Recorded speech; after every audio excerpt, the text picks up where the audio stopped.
I am the Lord your God who brought you out of Egypt. In the first reading, we hear God's commandment that were given to Moses so that the people could live according to God's plan. Most of these laws were not that extraordinary. In fact, most of these rules or commandments mirrored the ethics of the civilizations of their time. No society condoned lying, stealing, or abandoning the elderly. In fact, many had rules against it. But Israel's Sabbath, that was very different. No other religion or group had that understanding. See, the Israelites imitated their God and consecrated one of every 7 days for worship, family, celebrations, and leisure.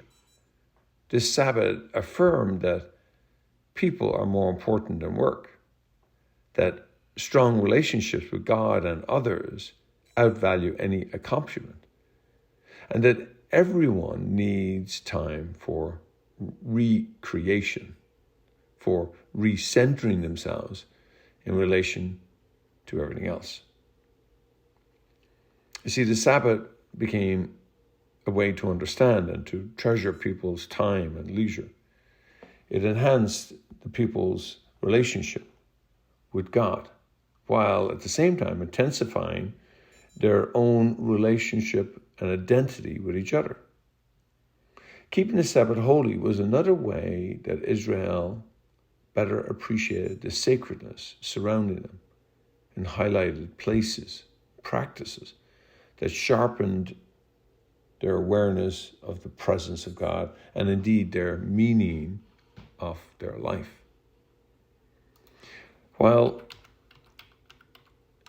the God of Israel could appear anywhere, the temple functioned as a focal point for prayer and other expressions of people's relationship with God. It was considered a holy place. It is in this context of the Sabbath that the temple was also considered sacred. The day that Jesus entered the temple, as we hear about in today's gospel, he observed not faith, but sacrilege. This place of worship, the center of the people for God's people, looked like a bazaar, and Jesus gets really angry. Rather than it being an inducement to prayer, conducive to prayer, sacrifice had become business, supporting the money changers and merchants who made fortunes by selling supposed access to God and selling little animals at outrageous prices, operating as the opposite of what he was intended for. The temple could impede people's experience of a loving and merciful God.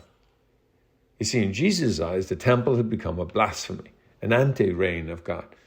And so after inflicting the religious retailers, Jesus makes his famous statement, "Destroy this temple, and in 3 days I will raise it up again."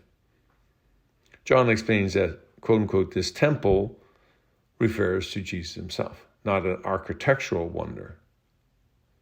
And so Jesus claims that he is definitively replacing the temple and the sacrifice. He sacramentalized, if you would, the presence of God through his loving relationship and all that flowed from and in through him from God. So when we say God is love, we assert God's presence is mediated in relationships. Yes, institutions may facilitate our awareness of God's presence, but we encounter God in prayer and in each other.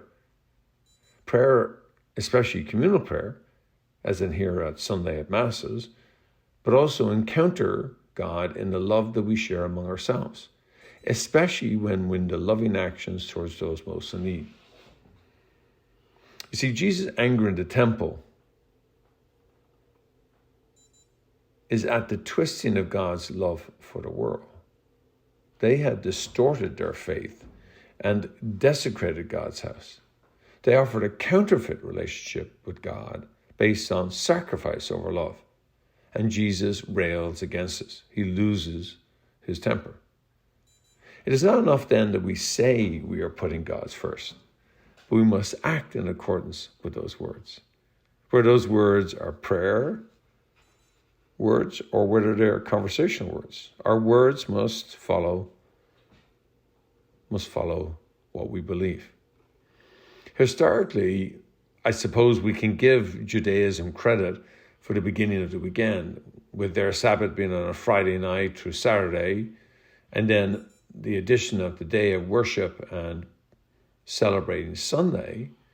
Eventually, the weekend was slowly adopted as a standard when most people rested and recreated. Unfortunately, we've lost most of that understanding here in Silicon Valley, if not across most of the Western world. And it's a shame. We could use these days so much other. It's a shame that we use these days to do so much other work.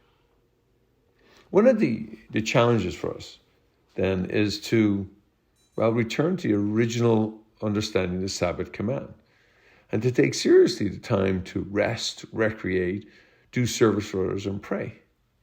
Maybe we cannot get the full weekend back, I suppose, at this point, but we could take at least one day off and rest and recreate. I have to hear this myself as much as all of you. This is for all of us. We all breathe in the same culture. So if we could maybe take one day off every week, it would help us all to be, better versions of ourselves. And if we paired that with our temple attendance, what we call coming to Mass as part of our shared identity, I really believe it would serve us all very well. We would do well to rest more and sleep more. And we would do well to come together in community and prayer on Sundays. Yes, it will be good for our souls. I am the Lord your God who brought you out of Egypt. Keep holy the Sabbath.